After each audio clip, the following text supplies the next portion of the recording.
promised to lead his children out of bondage. He said he'd free them from Pharaoh's evil hand. He said he'd guide and protect them on their journey and lead them to the promised land. God's children were slaves in Egypt land, so God took Moses by the hand. He said, tell old Pharaoh to set my people free.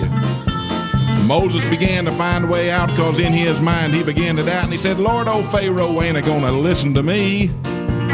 The Lord said, son, throw down that rod. Moses did, and he cried to God. It turned to a snake as evil and wicked as sin. He cried again with an awful wail when the Lord said, seize him by the tail. No, Moses did, and it turned to a rod again. God promised to lead his children out of bondage. He said he'd free them from Pharaoh's evil hand.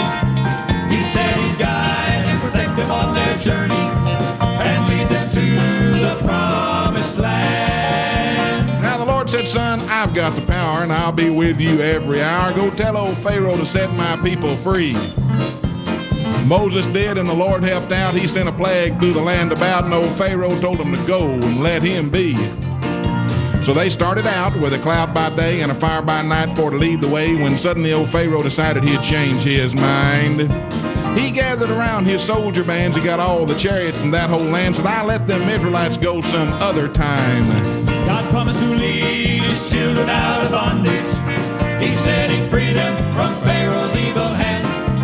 He said he'd guide and protect them on their journey and lead them to the promised land. Now they came to the banks of the ocean blue. They turned to Moses, said, what do we do? And old Moses fell on his knees right there in the sand.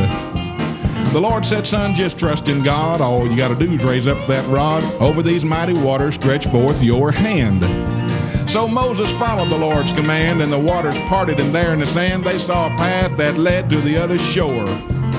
Well, the ground was dry, and they passed on through, and old Pharaoh's army thought they would too, but the waters fell, and they ain't never been seen no more. God promised to lead his children out of bondage. He said he'd free